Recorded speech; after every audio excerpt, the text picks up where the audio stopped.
দক্ষিণ দিনাজপুর কোরআন এবং হাদিসের কথা বলা আপনাদের শ্রবণ করা যিনি তৌফিক ইনায়াত করেছেন সেই মহান মুনিবের দরবারে শুকরিয়া জ্ঞাপন করি। আমরা পুরুষ মানুষ আমি কোরআন কারীম সূরা নম্বর 2 পারা নম্বর 2 রুকু নম্বর 23 আয়াত নম্বর 185 তেলাওয়াত করছি। কোরআন কারীম তো বিবরণের চেষ্টা করব যদি আল্লাহ তৌফিক দেন তো আলাইহি তাওয়াক্কালতু ওয়া ইলাইহি উনীব। এই পর্যায়ে চলে এসেছে আর দিন না গিয়ে রমাদান এর প্রস্তুতি কেমন হবে ইনশাআল্লাহুল আজিজ আলাইহি তাওয়াক্কালতু ওয়া ইলাইহি উনীব। এক নম্বর কর্তব্য হবে মুমিন মুসলমানদের আমাদের নিয়তকে সংশোধন করা। আমরা রমজানের জন্য নিয়ত করা, ভালো নিয়ত করা যে আমি রমজান মাস আল্লাহর সন্তুষ্টি করে কাটাবো, আল্লাহর নৈকট্য লাভ করব, নিজের জীবনের গুনাহকে মার্জনা করব, রমজান মাসে আল্লাহর ইবাদত করব। এর জন্য প্রথম কাজ হলো নিয়ত করা। নিয়ত যদি ঠিক থাকে কাজ ঠিক হবে, কর্ম ঠিক হবে। আর নিয়ত যদি দুর্বল হয় কর্মতে সফলতা আসবে না। হাদিসের ভিতরে এসেছে ইমাম বুখারী আলাইহি রাহমাতুল্লাহ বলছেন ইন্নামাল আ'মালু বিন্নিয়াত, প্রত্যেক কাজের ফলাফল হয় নিয়তের উপর। তাহলে যেমন নিয়ত করবে তেমন ফলাফল পাবে। আপনি যদি রমজানে ভালো কাজ করবেন এখন থেকেই নিয়ত করেন তাহলে রমজানে আপনি ভালো কাজ করতে পারবেন। এজন্য এক নম্বর প্রস্তুতি হলো আমাদের নিয়ত করতে হবে। কেন?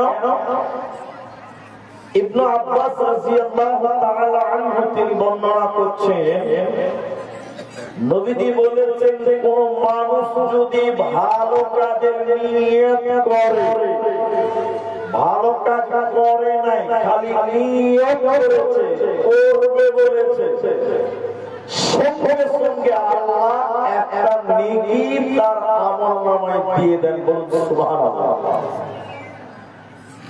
আপনি ভালো কাজে নিয়ত করলেন, এখনো করেননি, খালি বলেছেন যে আমি রমজান মাসে ইবাদত করব, এটা নিয়ত করলেন, সাথে সাথে আল্লাহ নিজের তরফ থেকে একটা নেকি আপনাকে বোনাস হিসেবে দিয়ে দিবেন। আরেকবার বলে সুবহানাল্লাহ। আর যদি আপনি ভালো কাজটা কমপ্লিট করেন তাহলে 10 থেকে 700 গুণ পর্যন্ত নেকি অথবা এর চেয়ে বেশি নেকি আল্লাহ আমলনামায় আপনাকে দেবেন। এই জন্য রমজানের প্রস্তুতি নিতে হবে নিয়তের মাধ্যম দিয়ে। 1 নম্বর প্রস্তুতি হলো নিয়ত করা। 2 নম্বর প্রস্তুতি হলো শাবান মাসের শেষের দিনগুলোতে রোজা না রাখা। আল্লাহ নবী রমজান এবং শাবানকে লাগালাগি রোজা রাখতেন না। তিনি শাবানের শেষের 2 দিন 3 দিন রোজা ছেড়ে দিতেন। তাহলে 2 নম্বর আপনার প্রিপারেশন হবে শাবান মাসের শেষের 2 দিন রোজা না রাখা, বিরতি দেওয়া, এটা 2য় প্রস্তুতি দেওয়া।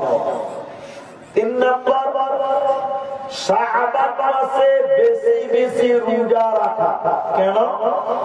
রমজান মাসে রোজা রাখতে যেন সহজ হয়, আসান হয়, হালকা হয়, এর জন্য শাবান মাসে বেশি বেশি করে নফল রোজা রাখা, রমজানের জন্য প্রিপারেশন নেওয়া।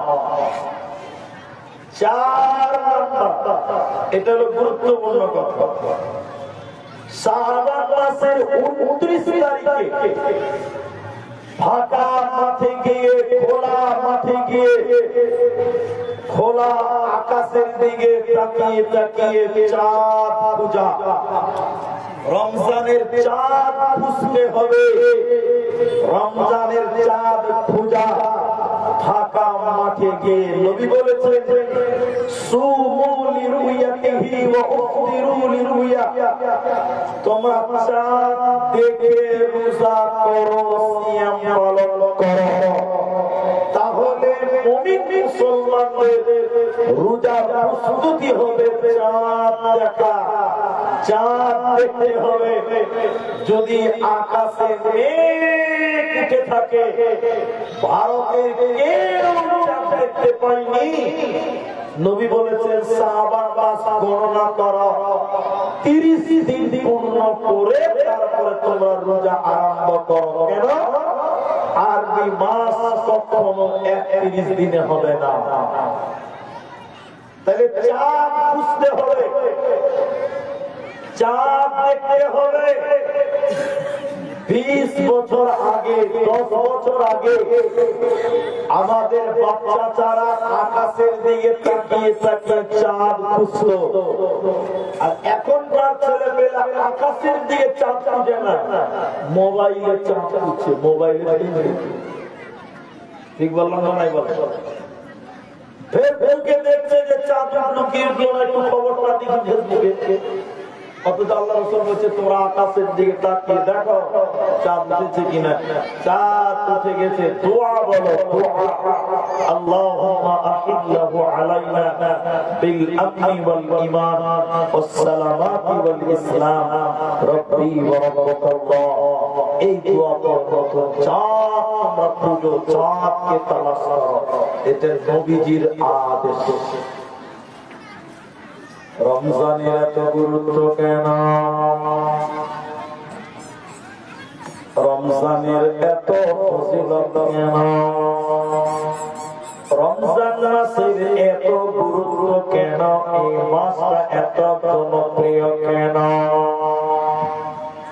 মহাগ্রন্থ কোরআন কারীম কালামুল্লাহ, পৃথিবীতে এত দামি কিতাব আর আসবে না।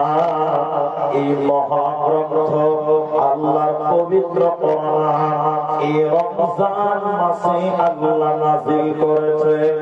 রমজান মাসে রোজার মাসে আল্লাহ কোরআন নাযিল করেছে। এই কোরআনের বরকতে আল্লাহ রমজান মাসের গুরুত্ব অনেক বাড়িয়ে দিয়েছে। কোরআন নাযিল হয়েছে রমজান মাসে, এই কারণে রমজানের গুরুত্ব বেশি, এই কারণে রমজানের মর্যাদা বেশি। কোরআন